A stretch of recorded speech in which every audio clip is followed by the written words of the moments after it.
Panic में बड़े बड़े एक्शन लिए जा रहे हैं, लेकिन भारतीय बाजार में कोई पैनिक के संकेत तो दिख नहीं रहे हैं। अगर आप एसजीएक्स निफ्टी देख लें, इस सब के बीच 82 अंकों की बढ़त पर तो हल्के से एक पुल बैक के संकेत बनते हुए दिखाई दे रहे हैं। एसजीएक्स निफ्टी लेकर आइएगा एक बार फिर 18,455 के लेवल्स, तो 18,400 के ऊपर की ओपनिंग की उम्मीद। Veeru, good morning. कल तो तेजी वालों ने थोड़ी सी उम्मीद हल्की कर ली थी, बेयर्स की काफी प्रेशर आया वीकली एक्सपायरी के दिन। आज इन संकेतों को कैसे पढ़ रहे हैं? क्या मामला फिर से 400 के ऊपर का दिख रहा है? Good morning Harshita. देखिए, कल वो जो आखिरी में एक डिप आया था वो मोर और लेस एक्सपायरी फैक्टर था, मैं मानता हूँ। देखिए हर्षिता, कल से यहाँ तक आते आते दो चीज़ें बदली हैं। एक तो आपका वीकली कॉन्ट्रैक्ट बदल गया, मतलब अब आप लास्ट वीक यानी मंथली कॉन्ट्रैक्ट में ट्रेड करेंगे।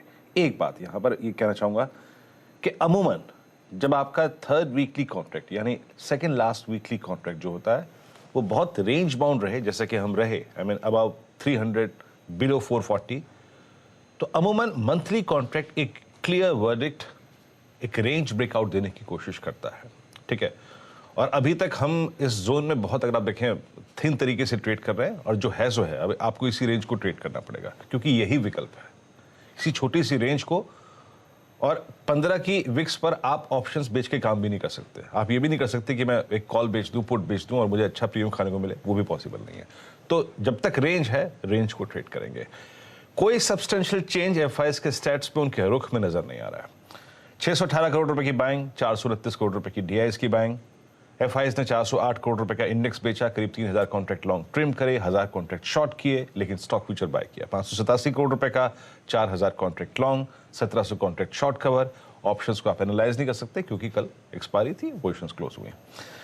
इस वीकली कॉन्ट्रैक्ट में, माफ कीजिएगा, मंथली कॉन्ट्रैक्ट में भी अभी भी 18,400, 500 और 600 ये तीन कॉल राइटर्स स्ट्रॉन्ग कन्विक्शन के साथ बैठे हैं, no doubt about that. Please जरा कॉल्स के स्टैट्स लेके आइए स्क्रीन पे।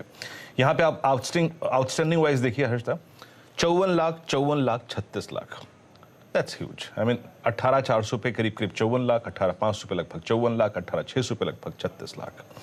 नीचे पुट्स में आप ये देख सकते हैं क्लियरली कि इन कॉल राइटर्स के अगेंस्ट अगर कोई पुट राइटर कन्विक्शन के साथ खड़ा है तो दैट्स 18,300, यानी हमारा सरोकार इस लेवल से है। 48 लाख के आउटस्टैंडिंग ओआई के साथ स्टिल, जब कल बाजार डिप ले रहा था, 14 लाख पुट यहां पे बिकी। 18,200 की पुट में करीब 30 लाख का आउटस्टैंडिंग ओआई। तो आप समझ लीजिए कि कॉल राइटर्स पेस्ड हैं 18,400 के रेंज से और पुट राइटर्स का कन्विक्शन है 18,300। देखिए, मेरी अप्रोच क्लियर है हर्षिता, इसी रेंज में आपको छोटे वॉल्यूम्स के साथ और छोटे छोटे प्रॉफिट्स लेकर इसी धारणा के साथ ट्रेड करना पड़ेगा। अभी है तो है। बाय की अप्रोच रहेगी और बाय ऑन डिप्स की अप्रोच रहेगी till we have first base, it's 18,310, क्योंकि यही पुट सबसे सब्सटेंशियल ओआई होल्ड करती है। And no shorting thoughts till we violate second base 233,202। ऊपर की तरफ 387 एक हर्डल है, लेकिन याद रखिए जो हमने बात करी अभी हर्षिता कि कॉल राइटर्स का जोन शुरू हो रहा है 18,400 से। अगर आपका स्पॉट 427, प्लीज रेजिस्टेंस जोन लेके आइएगा, 18,387 पार करके 427 पार कर रहा है तो एक अच्छा स्विंग टुवर्ड्स 473 और 510 लुक्स पॉसिबल। अभी सिर्फ इसी रेंज पे फोकस करेंगे हर्षिता, लेकिन ये बहुत स्ट्रांग पॉसिबिलिटी है कि इस हफ्ते मंथली कॉन्ट्रैक्ट में आप एक क्लियर वर्डिक्ट दें नीचे या फिर ऊपर की तरफ। इसलिए कह रहा हूं इस रेंज में थोड़ी सी पोजीशंस को अपनी ट्रिम रखिएगा। जहां तक निफ्टी बैंक का सवाल है, देखिए अभी भी स्ट्रॉन्गेस्ट इंडेक्स, ठीक है, कल अगर आप देखें एक्सपायरी की टर्बुलेंस थी, बट एक चीज है यहां पर, एक चीज है कि कल जब आउटस्टैंडिंग वाइज ऑप्शंस के मैं देख रहा था हर्षिता, कल 42,500 और 43,000 यानी 43,000 और 42,500 ये दो कॉल राइटर्स थोड़ा सा कन्विक्शन लेके खड़े थे।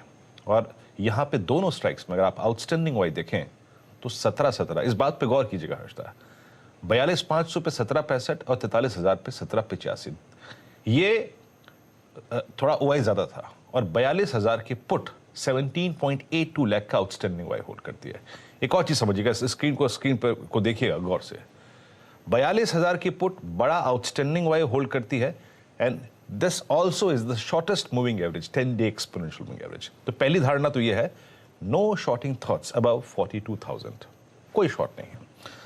बाय ऑन डिप्स की अप्रोच रखेंगे till we have first base, it's 42,290 and 42,180। इसके ऊपर के डिप को बाय करेंगे और याद रखिएगा ऊपर के पिवट लेवल्स, अगर आपके पास कल के लॉन्ग ट्रेड है या फिर आप मॉर्निंग में लेते हैं, अबव 590, इट्स स्विंग टुवर्ड्स 680, 810 और 970 लुक्स पॉसिबल। लेकिन फॉर द टाइमिंग 42,500 के ऊपर अगर कोई स्विंग आएगा, अभी 43,000 के ऊपर की कल्पना नहीं करेंगे, क्योंकि वहां पर अभी भी 17 लाख का आउटस्टैंडिंग वाई खड़ा है। हर्षदा, इस छोटी सी रेंज में आपको छोटे छोटे ट्रेड्स पर फोकस करना पड़ेगा with thin volumes, but strong possibility आप इस मंथली कॉन्ट्रैक्ट के वीक में एक वर्डिक्ट देंगे। हर्षदा, चाहे ऊपर या नीचे है, वर्डिक्ट तो आना अब जरूरी है। लेकिन यही हुआ है कि पिछले 2-3 ट्रेडिंग सेशंस में रेंज जो है वो और भी संकरी होती हुई दिखाई दे रही है, और वही रेंज बाउंड ट्रेड जो कल हमने देखा था, जो 70 पॉइंट का दायरा था, उसी के आसपास फिर देखने को मिल सकता है ट्रेड। लेकिन हाँ, अनुमान तो यही है कि निफ्टी बैंक अगर 42,500 की तरफ बढ़े तो आपको थोड़ा सा एक्शन दिखेगा स्क्रीन पर, लेकिन गारंटी इस बात की बिल्कुल नहीं है कि हम 43,000 तक पहुंचेंगे, क्योंकि वहां पर पोजीशंस अभी भी कटने को खड़ी है। तो क्लियरली एक छोटी रेंज में ट्रेड देखने को मिल सकता है। तो ऐसे में स्टॉक्स पर ज्यादा एक्शन देखा जाएगा। तो किन स्टॉक्स पर आज क्या खबरों का इम्पैक्ट देखने को मिलेगा, सुमित हमारे साथ है। सुमित, फिर से ब्लॉक डील्स के साथ ही शुरुआत होगी दिन की।